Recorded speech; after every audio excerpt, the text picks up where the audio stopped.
Hello all, Rick here with another vessel breakdown, this time on a ship that technically is a Federation vessel, the Vulcan Command ship, also known as the Picard class.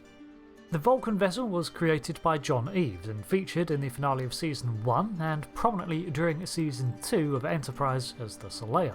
The original name for the ship was the Dvar, but changed after concepts were finalised. The script asked for a powerful-looking Vulcan vessel in order to highlight the superiority of the Vulcan tech to Starfleets of the time. This was accomplished in part due to the scale of the ship and the feature of the warp ring instead of the nacelles. Technically the class is not identified on screen, but most sources claim the Picard as the namesake of the class, so I'm going to refer to it as such.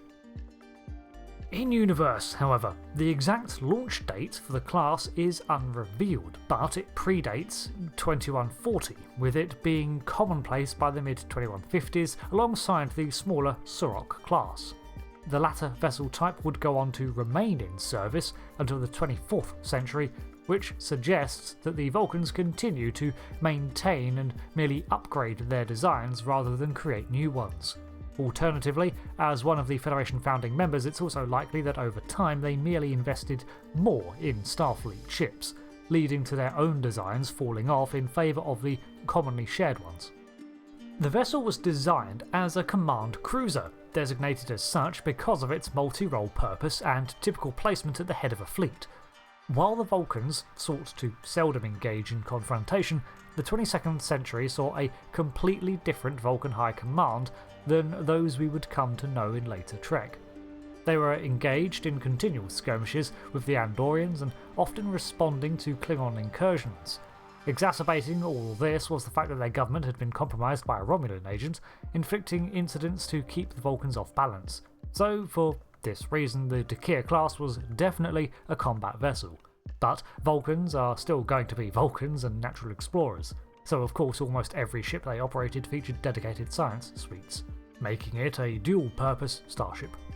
In many ways, the exploratory, scientific study, and defensive roles combined into one ship would become the blueprint for future Federation vessels. Its advanced sensor systems were worthy of any scientific starship, and it featured twin planetary sensor domes on the underside, something also represented in Starfleet vessels. The sensors overall also presented a rapid analysis of a target's systems, optimising firing patterns in combat. Internally, too, it featured a secondary control centre for backup. The entire ship had a security system of hexafluorine gas dispersal into its environmental controls to neutralise any hostile takeover. The main bridge was at the front of the ship on the upper levels, and if the Vulcans choose to put their bridge in this location, then clearly it's the most logical place for it.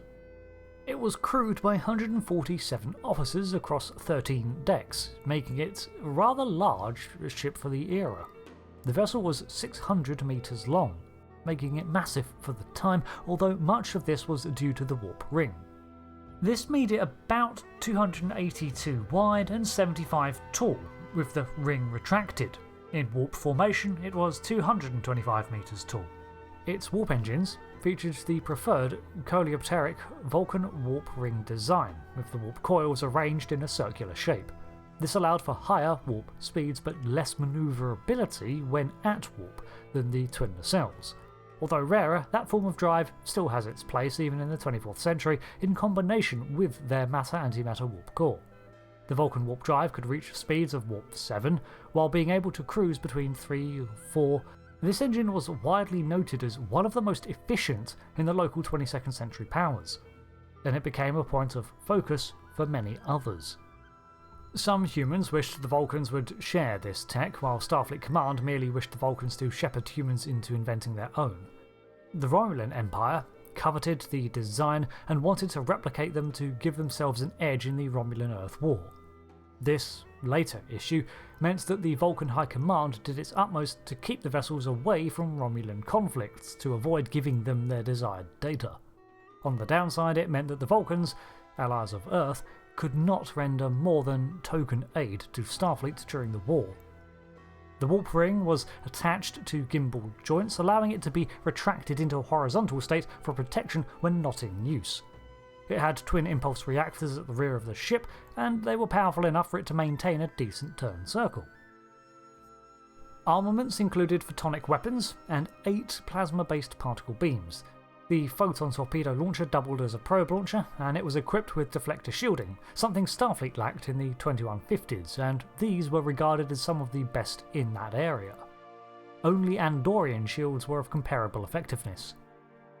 In terms of auxiliary craft, the Dakir housed a Talkir, small craft that sat in the centre of the warp ring. Now this ship could detach to run missions where the mothership was not needed, and it was armed with minimal plasma weapons, shields and a photon torpedo launcher, but could only hold up to 25 people. To this day it contained more scientific labs than a Federation runabout, however. The Dakir also had a shuttle bay located just before the warp system on Deck 7 with 2 shuttlecraft. The Dakir was unequivocally the most formidable vessel the Vulcans had in terms of firepower, technology at play and mission profile. For long-term scientific surveys, deep space exploration and planetary defence, the Dakir was ahead of the curve. Essentially, the Vulcans had already adopted the philosophy that Starfleet would come to use. That is, that it's all very well conducting deep space exploration missions, but if you're going into the unknown, it's probably best to be prepared. The whole coloration and styling, combined with the warp ring, came to be recognisable traits of the Vulcan fleet, giving them a distinctive look that married form and function. The warp ring continued to be a feature of their ships into later years, and while they began to place more resources into Starfleet and the Federation, the influence the Vulcans had on early ship designs cannot be understated. These vessels contained all the latest Vulcan tech, from sensors to weapons, and became examples of how to explore, the experience of the Vulcan efforts in this field doing much to inform the new Federation of Planets. Thanks for watching this look into the Dakir class, probably the most impressive vessel to come out of the 22nd century, and only eclipsed by the combined efforts of all the founders of the Federation. Until the next video, thanks again, I've been Rick and I'll see you later. Goodbye.